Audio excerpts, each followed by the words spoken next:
Hello everyone, welcome to solitude education. My name is Amit Reza और आज के इस वीडियो में हम बात करने वाले हैं कॉलम के बेसिक नॉलेज के बारे में जो IS 456 हमें प्रोवाइड कराता है। अब ये इन सब चीज़ों की आपने बहुत ज़्यादा मतलब ऐसा बोला था कि आप IS 456 को एक्सप्लेन करो, तो मैं अलग अलग कंपोनेंट के लिए जो जो हमारी RCC कंपोनेंट के लिए IS 456 जो अलग अलग क्लॉजेज दे रखे, जो अलग अलग कंडीशंस दे रखे, वो हम डिस्कस करने वाले हैं। IS 456 इतना बड़ा है कि हम एक बार में उसको डिस्कस नहीं कर सकते, तो इसलिए क्या किया मैंने, उसको अलग अलग कंपोनेंट में बांट दिया। जैसे आज कॉलम की बारी है, कल बीम होगी, परसों स्लैब होगा, ऐसे करके फाउंडेशन वगैरह सारा कुछ हम डिस्कस करने वाले हैं। ठीक है, तो आज जो हम मेनली बात करेंगे वो बात करेंगे कि कॉलम के ऊपर, वो भी कॉलम के रेनफोर्समेंट के ऊपर। ठीक है, रेनफोर्समेंट की डिटेलिंग, डिस्ट्रीब्यूशन, वो सारी बात करने वाले हैं हम। ठीक है, ये जो बेसिक नॉलेज है ये ऐसी नॉलेज है जो कि आपको आनी ही चाहिए किसी भी जगह। अब ऐसा नहीं कि आप पढ़ो तो ही आनी चाहिए, नहीं। अगर आप मान लो आपने पढ़ लिया है, भूल गए हो, लेकिन फिर भी आपको ये भूलना नहीं है। ये जो हमारे पास आज जो हम डिस्कस करने वाले हैं वो ऐसी चीज़ है कि अगर आपको कोई आधी रात को भी पूछे कि हाँ आपको ये बताओ कि स्पेसिंग कितनी होती है, तो आपको आनी चाहिए कितनी होनी चाहिए थी। ऐसा नहीं आप कह सकते हो कि मैं भूल गया या नहीं याद है। हर साइड पे वो चीज़ यूज होती है। कोई नॉर्मली भी बंदा पूछ सकता है, इंटरव्यू में भी पूछा जा सकता है, क्योंकि ये बहुत इंपॉर्टेंट क्वेश्चन होने वाले हैं। ठीक है, सो आप ध्यान से इस वीडियो को देखना एंड तक। ठीक है, तो शुरू करते हैं। तो जो फर्स्ट चीज आता है वो आता है कॉलम होता क्या है। कॉलम आप सबने देखो, अब हमारे पास क्या होता है, जब भी हम कॉलम बोलते हैं तो ज्यादातर लोगों को समझ नहीं आता, लेकिन पिलर बोलो तो पिलर सबके सब समझ जाते हैं। लेकिन हम प्रोफेशनल है, हमें हर एक मेंबर का नेम पता होना चाहिए। तो जो हम जब भी फ्रेम स्ट्रक्चर की अगर बात करें तो हमारे पास क्या मेंबर होते हैं, एक वर्टिकल मेंबर होता है, एक हॉरिजॉन्टल मेंबर होता है, और फिर इसके ऊपर स्लैब होता है। हमारा ऊपर बोलते हैं या इसके साथ ही अटैच होकर स्लैब जाता है। तो ये स्लैब हो गया, ये हो गया हमारे पास बीम। ये जो वर्टिकल मेंबर होता है ना, ये कॉलम होता है। ठीक है, तो आपको समझ में आ गया कॉलम कौन सा है हमारा, जो वर्टिकल मेंबर होता है। अब कॉलम का काम क्या होता है, मतलब अगर एक्सप्लेन करने को बोले ना कोई कॉलम होता क्या है, तो आपको कुछ नहीं करना है। जो डेफिनेशन लिखी गई आप सिंपली एक्सप्लेन कर सकते हो कि column is a vertical member which transfer the structural load and itself weight to the foundation. कहने का मतलब ये है कि जो कॉलम है वो अपना खुद का वेट और साथ साथ जो स्ट्रक्चर का जितना भी वेट है वो सारा कुछ कहाँ कर रहा है, ट्रांसफर फाउंडेशन में। कॉलम मेनली वर्क करता है, मतलब कंप्रेशन लोड को ट्रांसफर करता है फाउंडेशन में, यानी कि एक्सल लोड का। ठीक है, ये होता है हमारे कॉलम का डेफिनेशन, जो कि आपको याद होनी चाहिए। वैसे ये याद हो जाएगी, बहुत ईजी है, तो उसके लिए टेंशन लेने की जरूरत नहीं। ठीक है, आगे बढ़ते हैं।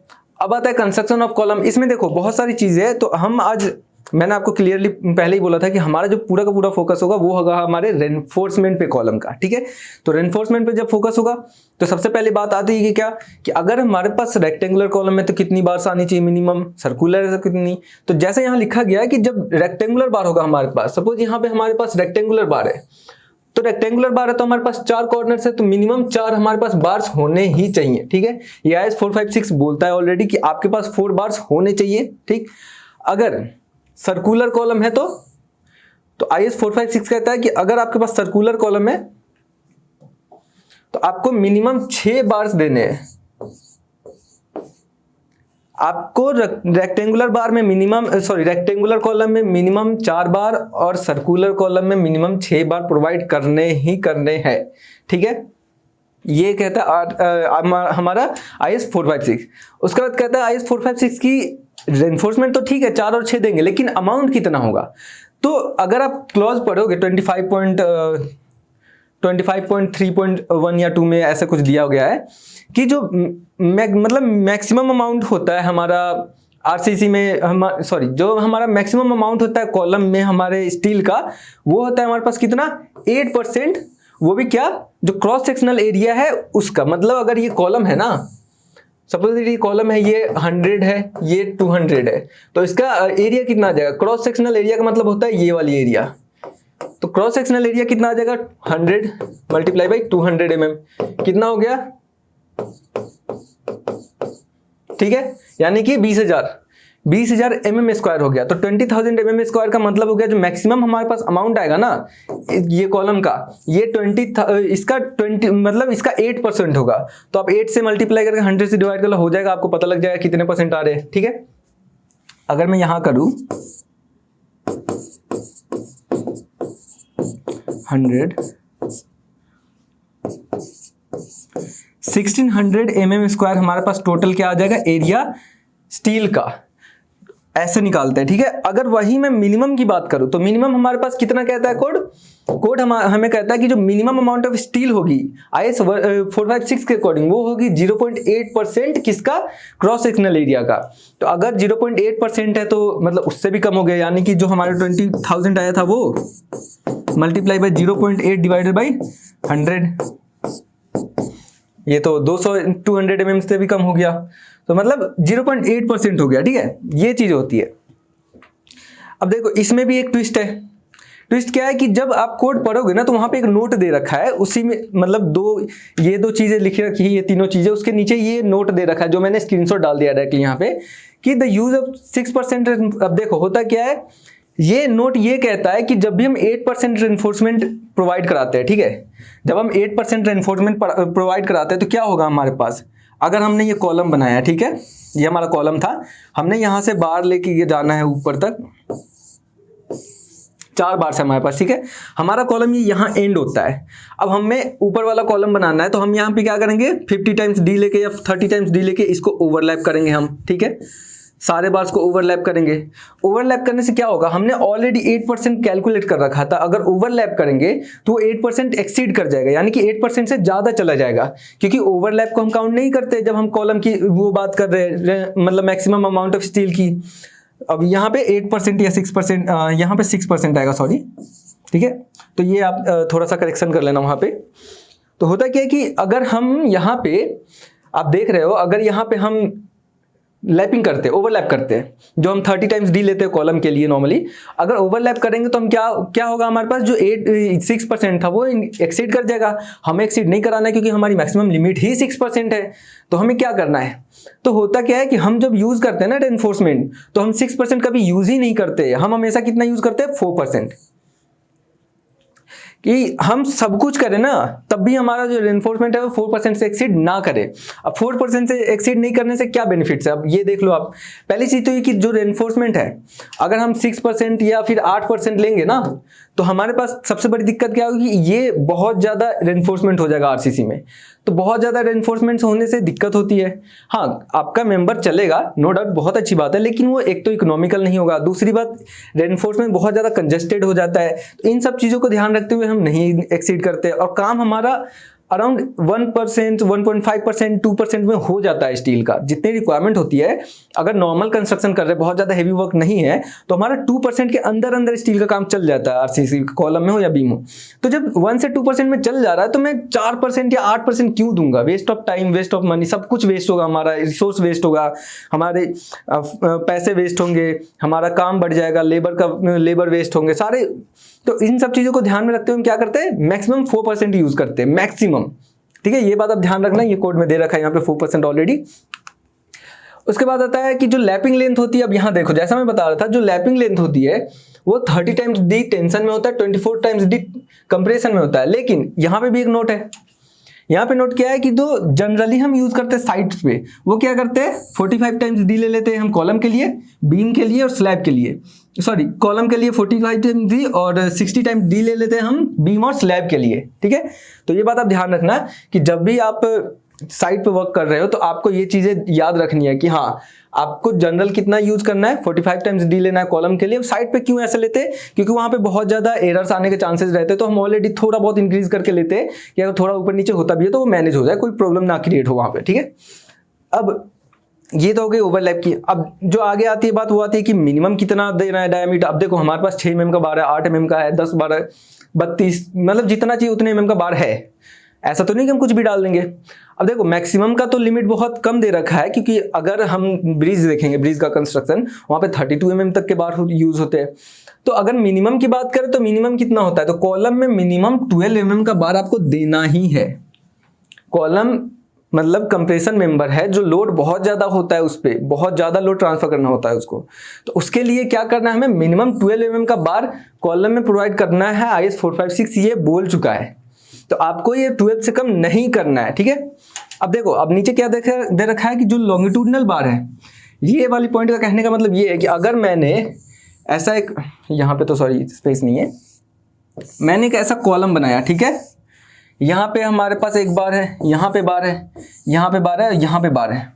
ये है हमारे पास 300 mm, ये है हमारे पास ऊपर वाला है 500 mm, ठीक है। तो ये कहता है पॉइंट कि spacing of longitudinal bar measured along the periphery of the column shall not be more than 300 mm। कहने का मतलब ये है कि अगर हम ये डिस्टेंस माने इन दोनों का, तो ये 300 mm से ज्यादा नहीं होना चाहिए किसी भी कंडीशन में। तो जब 300 mm से ज्यादा नहीं होना चाहिए तो ये वाला साइड तो हमारा सेफ हो गया, लेकिन इस वाले साइड का क्या करें? तो हम क्या करते हैं, आपने देखा होगा बीच में एक बार दे देते हैं। कई बार ये बार इसलिए भी देते हैं जब हमारे पास एरिया रहता है ना, तो हमारे नंबर ऑफ बार 3 या 4 आ जाते हैं, तो उस टाइम ऐसे प्रोवाइड करते हैं। अगर नहीं आ रहा है तो हमें 300 mm का ये लेके चलना है कि हाँ 300 mm ऐसे रखना ही रखना है, ठीक। ये बात हो गई हमारे पास। अगर सर्कुलर है फिर भी 300 mm आएगा, ये बात आप ध्यान रख लेना। 300 mm से ज़्यादा नहीं एक्सीड करना है बार का डिस्टेंस, 2 बार के बीच का डिस्टेंस, ठीक है। अब देखो आगे ट्रांसफर एनफोर्समेंट के लिए यहाँ पे भी एक क्लोज है, ये आप थोड़ा ध्यान से देखना। अब देखो the diameter of lateral ties shall not be less than 1/4 of dia of the largest longitudinal bar. अगर देखो हमारे पास कहने का मतलब इस पॉइंट का ये है कि अगर हमारे पास 16 mm का बार है और 30 mm का बार है, ठीक है, 30 या 32 का जो भी हो, तो हमें क्या करना है, जो 1/4 है ना कि डाया उसका लेना है बार, मतलब जो भी मैक्सिमम डायमीटर है किसी भी बार का, जो लॉन्गिट्यूडनल बार है उसका 1/4 डाया लेना है, ठीक है। जो हमारे टाइज आएंगे, टाइज क्या होता है अब यहाँ पे मैं बता देता हूँ आपको। ये मान लो कॉलम का बार है, ठीक है, कॉलम का हमारा जो लॉन्गिट्यूडनल रेनफोर्समेंट है वो है। इसके बीच में आपने देखा होगा टाई लगे रहते हैं, इसको टाई कहते हैं। ये जो बांधने के लिए यूज होता है, टाई बोल दो या फिर आप इसको एक और कुछ बोलते हैं, मैं बता दूंगा आपको। तो ये जो टाइज होते हैं तो इनका क्या होता है, टाइज या फिर ट्रांसवर्स रेनफोर्समेंट, ठीक है। तो ये टाई होता है ना, इसके डाया के लिए बात कह रहा है कि जो भी हमारा लार्जेस्ट लॉन्गिट्यूडनल बार है ना उसके डाया का 1/4 लेते हैं। आप देखो जो भी लार्जेस्ट लॉन्गिट्यूडनल बार है डाया वाइज, उसके डाया का 1/4 लेते हैं। तो हमारे पास अगर 30 है तो 30 का मतलब 1/4, यानी कि 30 मल्टीप्लाई बाई 1 डिवाइडेड बाई 4, तो 30/4 हो गया। तो वो जो भी आएगा उतना, ठीक है। तो यहाँ पे आ रहा है 7, तो हम कितना लेंगे 8, 7 पॉइंट समथिंग आएगा तो हम 8 ले लेंगे, थोड़ा सा एक्सीड करके ही। तो ये वही कह रहा है कि जो भी हमारी लार्जेस्ट लॉन्गिट्यूडनल बार है ना जो डाया वाइज, उसके डाया का 1/4 डाया हम लेते हैं हमारी लेटरल या फिर ट्रांसवर्स रेनफोर्समेंट, ठीक है। अब देखो इसमें भी कुछ ट्विस्ट है, वो आप ध्यान से देखना। यहाँ पे देखो नोट दे रखा है, इन एनी केस, ये हमारा IS 456 खुद कहता है कि in any case the dia of lateral bar should not be less than 6 mm। कहने का मतलब ये है कि जो लेटरल बार का डाया है किसी भी कंडीशन में, चाहे वो कम से कम लोड करना हो, ज्यादा से ज्यादा लोड करना हो, 6 mm से कम नहीं होगा। आप अगर IS कोड पढ़ोगे वहां पे 16 mm लिखा है, जो कि प्रिंट मिस्टेक है, उसको 6 mm आप बना लेना। अगर आप मतलब लिटरली आप पढ़ो आपको मिल जाएगा वो क्लोज, 25.5 में ही मिल जाएगा, उसी में आप नीचे जाओगे तो आपको मिल जाएगा सारा क्लोज। 25.5 या फिर 25 में जाओगे वहां पे कॉलम का ही क्लोज है, वो सारा आप पढ़ो, आपको बिल्कुल समझ में आ जाएगा। कोई प्रॉब्लम हो तो आप नीचे कमेंट कर सकते हो, बता दिया जाएगा आपको, ठीक है। अब देखो यहाँ पे कह रहा है जो IS 456 का है कि 6 mm से कम डाया का हम लेटरल बार या फिर टाई हमारा यूज नहीं करेंगे, ठीक है। लेकिन इसमें भी एक ट्विस्ट आ जाता है फिर से। अगर आप IS 13920 पढ़ोगे जो हमारे डिटेलिंग के लिए यूज होता है, मेनली फोकस्ड है डिटेलिंग पे, तो जब डिटेलिंग के लिए यूज होता है ना तो उसमें कहता है कि जो मिनिमम बार लेना है वो लेना है टाई के लिए 8 mm। इससे बहुत, वो किस केस में कहता है कि वहां पे हमारे बेंडिंग वगैरह, उसके बाद हमारा जो अर्थक्वेक लोड वगैरह, ये सारा कुछ आने के बाद वो कहता है मिनिमम आपको 8 mm लेना चाहिए। और साइड पे क्या करोगे आप, साइड पे आपको ये लेके चलना है। इसके बहुत ज्यादा बेनिफिट है। अब मान लिया कि नहीं आता है अगर अर्थक्वेक ये सब कुछ भी, लेकिन एक प्रिकॉशन हम हमेशा लेके चलते हैं। हम जो फैक्टर ऑफ सेफ्टी है हम हमेशा रखते हैं कंस्ट्रक्शन इंडस्ट्री में, इसीलिए आपको हमेशा वो मल्टीप्लाई करके चल रहा है, ठीक है। अब यहाँ पे देखो हुक्स जो होते हैं हमारे 135 mm होने चाहिए मिनिमम बेंड। हुक्स का मतलब हो गया जो हमारी टाइज होते हैं, आपने अगर बनते देखे होंगे ऐसे बनते, तो ये जो बेंट हो रहा है ना ये 135 डिग्री मिनिमम होना चाहिए। कई लोग क्या करते हैं ऐसे, ये खुल जाएगा, ये वेस्ट है, ये बेकार है, ये खुल जाएगा, कोई मतलब नहीं रहेगा इसका, ये ऐसे यूज होता है, ठीक है। 135 डिग्री आपको रखना है।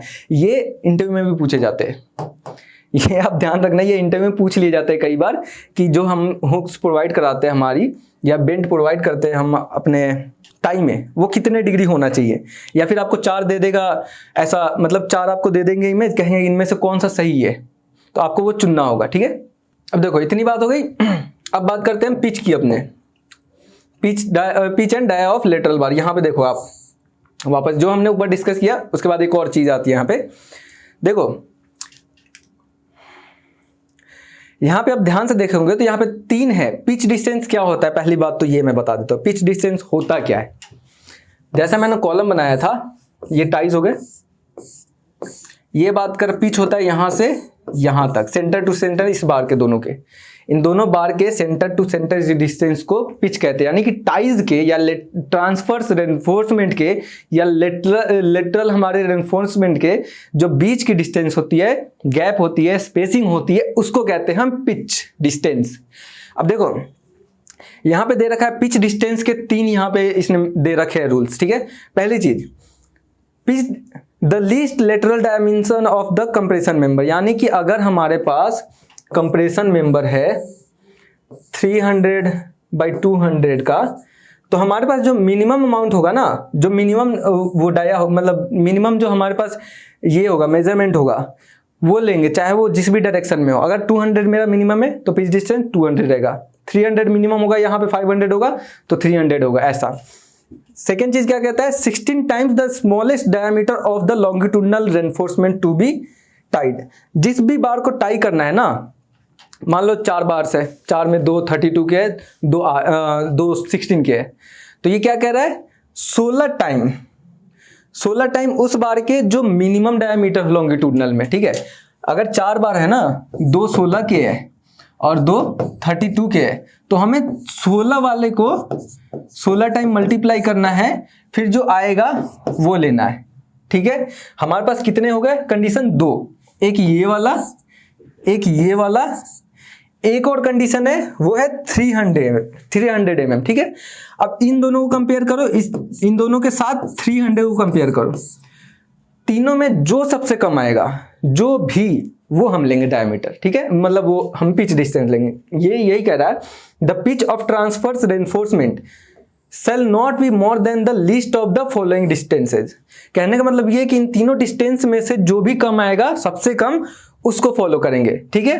कहने का मतलब ये है कि अगर हम मेजर करते हैं दोनों साइड के, मतलब कॉलम के दोनों साइड को, उनमें जो सबसे कम आएगा वो हो गया पहला चीज हमारा, ठीक है। दूसरी चीज जो भी हमारी कम से कम डायमीटर वाली बार है जिसको हमें टाई करना है, वो हो गया हमारे पास दूसरी चीज ये। तीसरी चीज 300 mm हमारा। अब इन तीनों को मिला के जो सबसे कम आएगा उसको हम यूज करेंगे पिच डिस्टेंस में, ठीक है। तो ये होती है हमारी कॉलम की चीजें। अब कुछ चीजें जो आपको साइड पे यूज होंगी और नॉर्मली भी आपको याद रखनी है, जैसे कि फॉर्मवर्क कब रिमूव करते हैं तो 3 दिनों के बाद, या फिर क्यूरिंग करते हैं 21 डेज के लिए, फिर जो हमारा फॉर्मवर्क है वो एकदम स्मूथ होना चाहिए, ऑयल्ड होना चाहिए बिफोर कास्टिंग, ये सब चीजें आपको पता होनी चाहिए, ठीक है। ये बहुत ज्यादा कुछ नहीं था, लेकिन ये अगर आपको याद रहता है तो एक वो होता है इंटरव्यू वगैरह में, आपका जो भी इंटरव्यू है उसके माइंडसेट में ये रहता है कि आपने एटलीस्ट IAS 456 पढ़ा है, आपको पता है आप क्या बोल रहे हो। तो ठीक है, ये था आज के वीडियो में। तो मिलते हैं नेक्स्ट वीडियो में। और अगर आप किसी भी तरीके की गवर्नमेंट एग्जाम की या किसी भी तरीके की सॉफ्टवेयर सीखना चाहते हो तो आप हमारे एप्लीकेशन को डाउनलोड कर सकते हो, वहाँ पे सारे कोर्सेज अवेलेबल है, आप वहाँ पे जाके एनरोल कर सकते हो, आप पढ़ सकते हो, ठीक है। और ऐसे और वीडियो देखने के लिए हमारे यूट्यूब चैनल पे जा सकते हो आप। Till then, thank you, bye.